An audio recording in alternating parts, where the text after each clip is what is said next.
Hi everyone, welcome back. Today you don't have to worry, you're not going to be treading on eggshells. I've got my head in gear, I'm alright.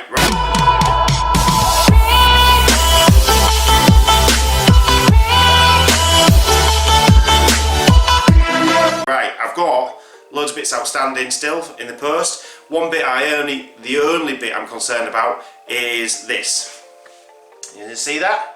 73 quid for a red Paul's component hub, which is crucial to my Dave Henning build. Right, that was paid for 2 weeks ago when I won it, and the guy hasn't even marked it as dispatched. Now, he won't message me on eBay, and if I look at his feedbacks, he's done this. Before 12 months he had 2 negatives.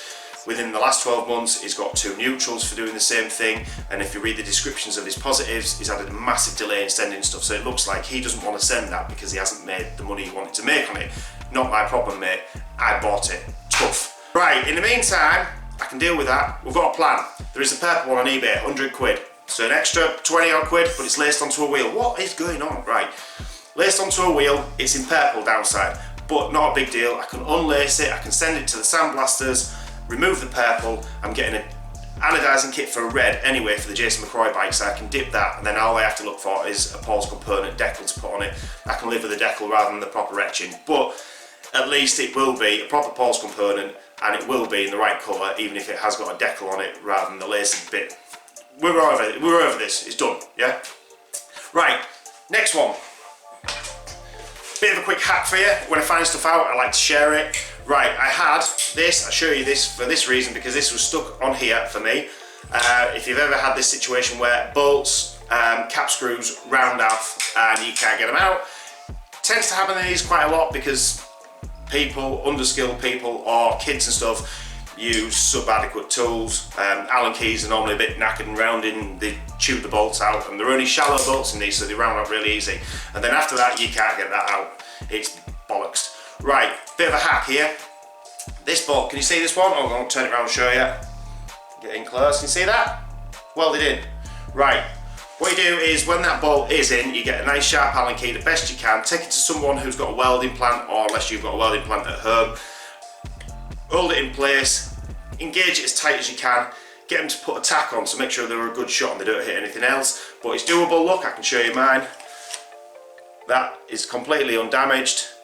So you tack the Allen key to the bolt head so it's stuck on there permanently. Not only that, but the heat transfer goes through the bolt into the aluminium and breaks that bond between the steel and the aluminium, which is, you've got it, biometallic corrosion. That's why it's practically welded in there. But that heat will then free that bolt off and it rounds out and it comes off nice and easy. You might not do it first time, you might have to put a better tack on, but it will come out, and if you're a good shot with a welder like that, it's undamaged. So there we go, that's job done. Right. Secondly, these forks, oh my god, these forks again. Right, these are the first ones we restored, so these are getting a crown back on, and these are going to get the original steerer put back on, the threaded one, which is going to go back on a build that you guys are never going to ever see because I'm too embarrassed to show you what I've done. But they're going to go back together as they were since we took them apart yesterday. And the original steering tube for the set of pace for, I keep looking for it but it's not, it's upstairs, the Dave Hemming bike is going to get its original airhead type on, because I can't find a steering tube from Pace that is inch and threaded. So, as an engineer does, you know what I mean? So we're going to thread it ourselves. So I've had a little look on eBay. First one I saw, 145 quid for the die to go on to tap it. Yeah, right, like I'm going to pay that. That's never going to happen. So I did a bit of research. It's a 1-inch die with 24 teeth per inch. So 1 inch in diameter for the pipe, and it'll cut 24 teeth per inch all the way down. That's all we need. Now, I found them on eBay. They were about 15 to 20 quid. So I found a reputable dealer on eBay.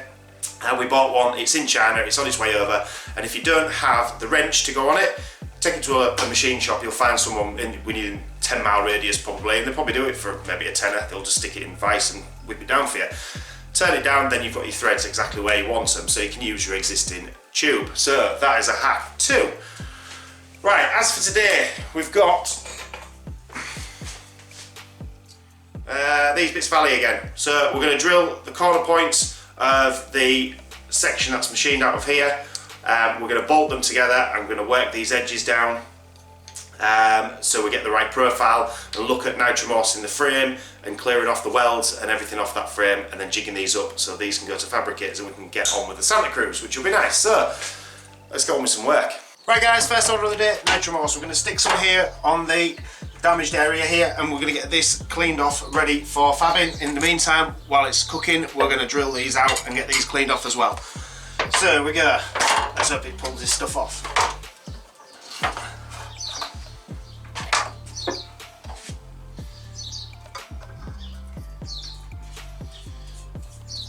I gotta say, nowadays this stuff is terrible. It's like caustic soda based or something like that. It's nothing like it used to be in the 90s.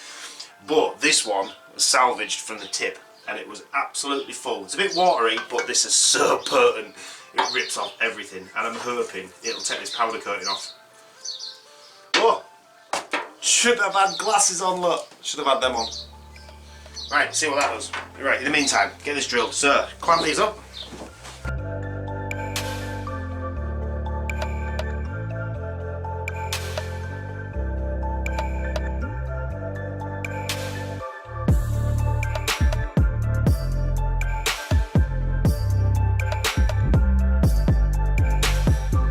Right, so the idea behind these is if we get these parts created, these are going to go there. So now that's all clearing away nicely. We'll get rid of the rest of this blue. Stay. We'll cut the rest of this excess material off here. We'll get rid of the weld and bring that radius back round to its original tubing kind of state. Then we'll create like a jig. So we'll zip tie that back there so the arm can't, the rear swinging arm can't move. Pull that back, or rear triangle, and then we'll create a jig to run from there, the rear triangle point, to here, bolted together. So then when we go to the fabricators, all they can do is just put it up there. They can't get it wrong, and they can just weld that up, and then same on the other one, and then we'll have our piece all in, fitted, and ready to go back to the powder coaters. That's the theory anyway.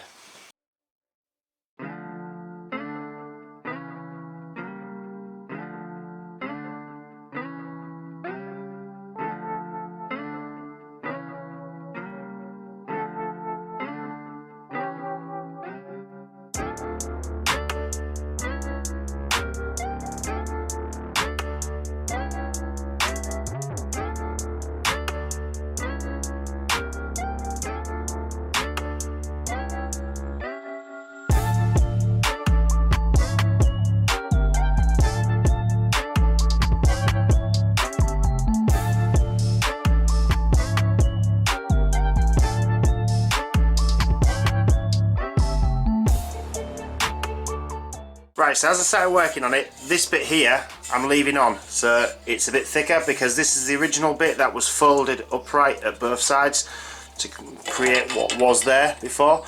So rather than getting rid of that completely, because it's welded on all the way around, it's a really good job. I've just took most of the weld profile off both sides and thinned it a little bit, enough, and it'll give it a good foundation for that one to be welded onto there.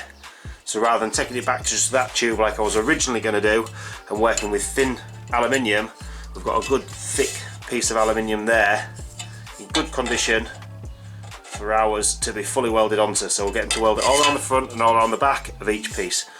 So it's a really nice job. Right, got to take these to work now, and on my dinner break I'll put them on the machine that we've got at work, a linisher, and I'll take these down to make it a nice rounded profile, and then look at taking this chunk out of the middle here, and then we can go to the fabricators probably very early next week when everyone opens again. Right guys, that made a bit of a refreshing change to do something different. I'm going to get this edited and uploaded for you guys, and I'm going to get myself to work bits for me to do on my dinner break. So in the meantime, thank you very much for watching. If you watched this far, you know what to do by now. If you like this, give it a big fat thumbs up. If you like this video and the other videos that I've done, hit that subscribe button and click that little bell. All support is greatly appreciated. In the meantime, thank you very much for watching guys. See you tomorrow. I am on a whole nother level. Girl, he only fucked you over cause you let him. Girl, I guess he didn't know any better. Girl, that man didn't show me ever. Do all I can just to show you you're special. Certain it's your love that holds me together. You say he been